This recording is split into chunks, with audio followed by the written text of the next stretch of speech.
Govorite o tom blagu koje je u stvari u suštini ipak pokradeno. Imate jednu knjigu koju ste vi pripremili takođe, koja je zapažena kod nas, prošta je zapaženo, knjigu o krađi arhivske građe iz Srbije. Zapravo to nije moja knjiga. Kažem, pripremili ste. Da. Evo da možda bude svima jasno kakva je moja uloga u celoj ovoj stvari. Ja sam počeo da se knjigama bavim zahvaljujući akademiku Dejanu Medakoviću. Ja sam čovek koji je odgovoran za objavljivanje 8 knjiga njegovih memoara, njegovog dnevnika, koji je apsolutno autentičan. U prvom tomu objavili smo umjesto uvoda njegovo pismo meni, gde me on ovlašćuje da radim to što radim i kaže: ne samo ja, i vi ćete imati problema zbog toga što ćemo necenzurisanu istinu napisati. Mnogima se ona neće dopasti, ali ako sam imao hrabrosti da to tim ljudima govorim u lice, imam hrabrosti da izdržim i njihovu reakciju na pisanje toga što sam im govorio. Naravno, bilo je beskrajno smešnih situacija, dolazili su njegovi prijatelji koji su bili razočarani kako se koja knjiga pojavljivala svojom slikom koju je on vrlo verno opisivao i bunili su se: kako si mogao ovo da kažeš, kako si mogao ovo da napišeš. Nećemo sad u šampitama. Da, a on je na to rekao: pa znaš, u tom trenutku ja sam to tako mislio i tako zapisao. Šta sad ti od mene tražiš? Da u ime kvaliteta tvog portreta obrišem neku brljotinu koju si ti napravio kad je bila. Pa to, kaže, u ovakvoj vrsti literature ne može da se radi. Ja sam se opredelio da ne govorim šta ja mislim. Ja mislim da je reč vrlo skupa. Ja sam po obrazovanju pravnik. Meni je reč alat. I ja sam savršeno svestan vrednosti tog alata, njegove ubojitosti. I posvetio sam svoj slobodni deo života traženju reči drugih koje su zabranjene, potisnute, sprečavane, ućutkivane. Ova knjiga o kojoj vi govorite se iz komercijalnih razloga zove Potraga za ukradenom istorijom. Izdala je jedna mala privatna knjižara iz Beograda koja se zove Jugoistok. Malecka, ima 15 kvadrata, nalaze se na Terazijama, jedan bračni par sjajnih vaših kolega, novinara. Niko drugi nije hteo da je objavi. To je knjiga Vojislava Jovanovića Maramboa već, kako želite. Čovjek je počeo karijeru u presbirovu Vrhovne komande Srpske vojske u Prvom svetskom ratu. Rat je dočekao kao šef arhiva Ministarstva spoljnih poslova. Posle rata, govorimo o Drugom svetskom ratu, Nemci su opljačkali taj arhiv, kao i čitav niz arhiva, i on je bio zadužen da popiše šta je sve opljačkano. To je strašno teško uraditi kad nemate katalog, a opljačkan je i katalog. Međutim, on je bio izvanredan intelektualac, profesor na kraju Filozofskog fakulteta u Beogradu, predavao je narodnu književnost. Svu svoju imovinu je zaveštao Beogradskom univerzitetu, jedna vrlo lepa kuća u Birčaninovoj ulici preko puta italijanske ambasade je njegov poklon univerzitetskoj biblioteci. Dakle, ogromna imovina je ostala iza njega, to govori da je bio jedan zaista sposoban čovek. Napravio je rukopis na zahtev Srpske akademije nauka i umetnosti. I 1953. godine je ta knjiga predata u štampu. I 1953. godine, ja sam svedok, našao sam fakturu da je plaćen prevod te knjige na engleski jezik. Marambo u njoj piše ukratko da je iz Jugoslavije opljačkano oko 40 vagona arhivske građe.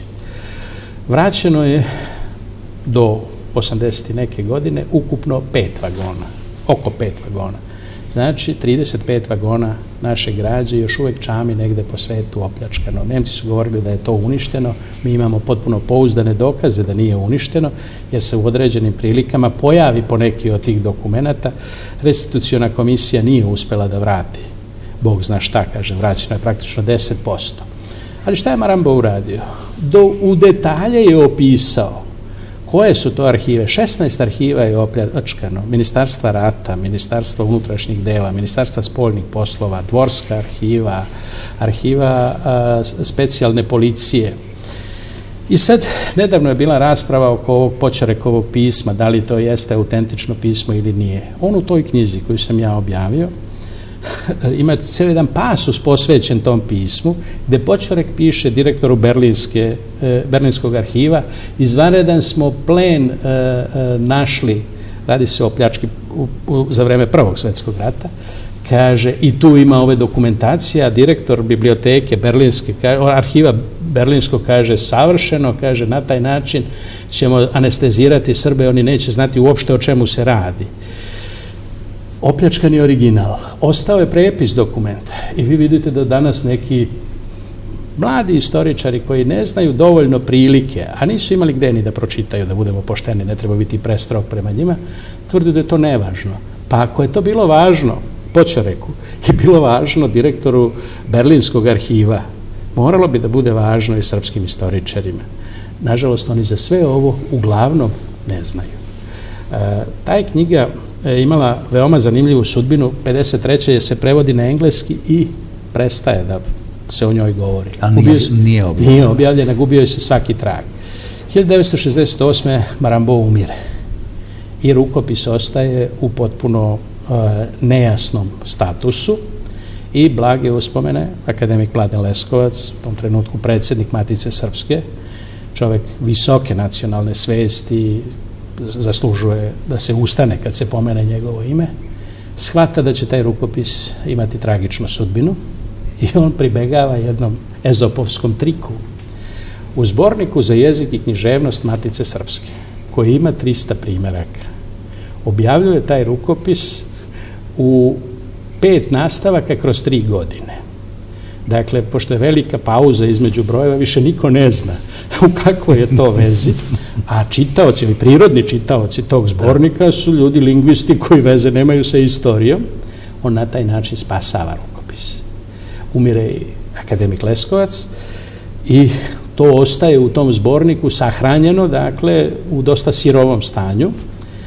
I akademik Medaković, sećajući se akademika Leskovca, meni priča, to ja postavljam za bezeknut. Da li je moguće da je to tako? On kaže, proverite. I naravno, zahvaljujući tadašnjem predsjedniku Matice, ja dolazim ovde, uzimam iz biblioteke zbornike, spajam tih 5 nastavaka i shvatam kako je blago taj rukopis koji nikad nije objavljen kao knjiga. I ja ga naravno sređujem, priređujem i objavljujemo ga, dakle, u potpuno privatnom izdanju. Nikoga u državi nije interesovalo šta je prava istina o opljačkanom. I koje su reakcije nakon pojavljivanja te knjige? Da li je uopšte bilo reakcije?